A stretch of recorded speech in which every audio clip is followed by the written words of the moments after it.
On Capitol tonight, my next guest has seen his fair share of inaugural addresses. On Saturday, he attended his 7th gubernatorial swearing-in, which means he would probably agree that it is much easier to talk the talk than it is to walk the walk.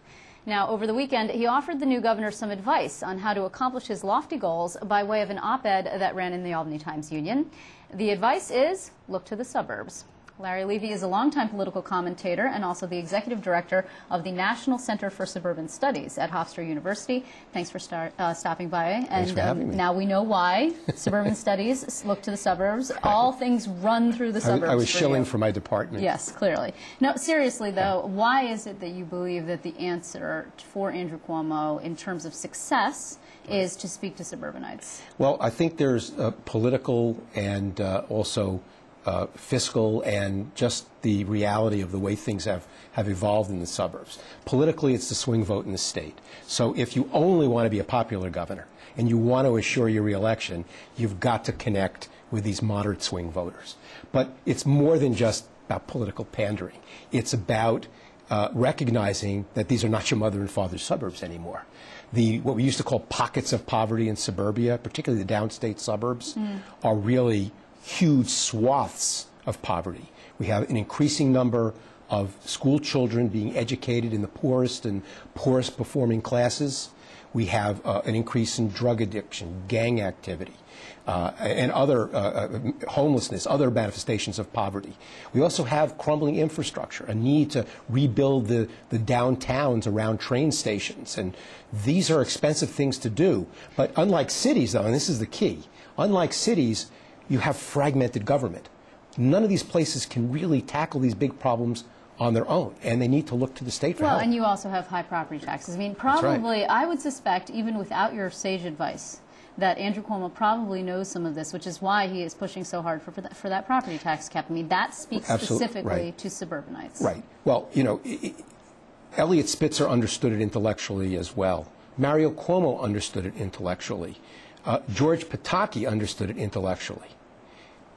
None of them actually did what they had to do to help the suburbs. But here's the thing, though, Larry. I mean, you know, now we have the Republicans, again, have reestablished their control over the largest swath of suburbs in the state, which is really, and the most powerful, arguably, which is really Long Island. Right. And if Andrew doesn't remember this, the Senate majority is going to remind him. Right. Oh, of course, over and over and over again. Right. So we're going to see things, though, like the distribution of education aid. That's going to be a fight. Right. That's going to be a big fight because there has always been an effort to hold harmless the wealthier districts that have higher property taxes and therefore don't want to levy more taxes on their already overtaxed residents so they can have money for their schools. I mean, it's sort of like a circular sort of situation as we spiral down the drain. Right. And the pie is a lot smaller than it was, you know, early in the 2000s and in the 1990s and 80s and 70s when these regional wars have been fought, you know, constantly.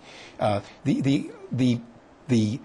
don't want anybody to think that I think that the cities should not be getting a fair share of their attention. I mean, especially the upstate cities, Buffalo and Rochester. I mean, these places are hurting.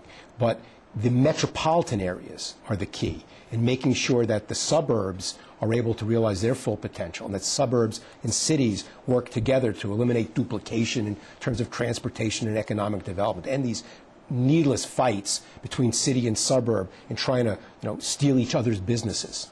This is an important thing that the state needs to help out with, too. Well, certainly government consolidation is something that Andrew Cuomo pushed for even when he was an attorney general. I mean, the problem now is that as an attorney general, you get to be everybody's champion. And, of course, when you're the executive, you get to make hard choices that nobody likes. And you have to seek consensus, and seeking consensus means that everybody has to give something up.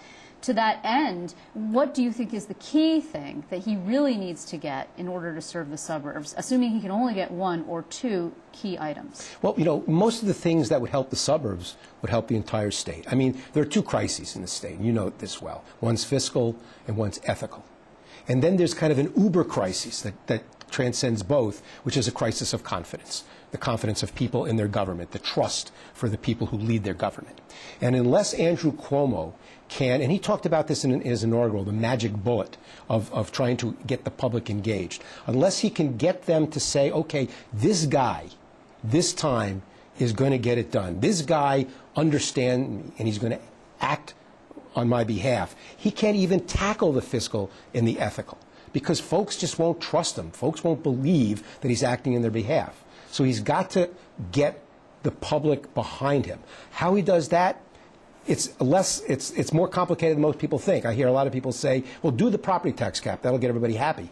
But when you do the property tax cap and suddenly AP courses are ending, sports programs are being canceled, suddenly folks are going to think, well, that's not so good. How did that help me? How did that help my kids? How did it help my family? It's going to be a very complicated dance that he's going to have to learn how to do, and he's got to learn it on the fly. Yep, and you're going to be looking, I'm sure, in the State of the State address for some of those cues. But really, I mean, we should say, and we've said it on many occasions, right. The devil is in the details, and the details are in the budget, and the right. budget doesn't come out in this instance until February 1st because he's a new governor and he gets a little bit more time. Right. I mean, the State of the State, excuse me, I'm already Freudian. You're already slip of sending Andrew Andrew running for Cuomo to president. That's Washington, right. right. State of the State is going to be the beef.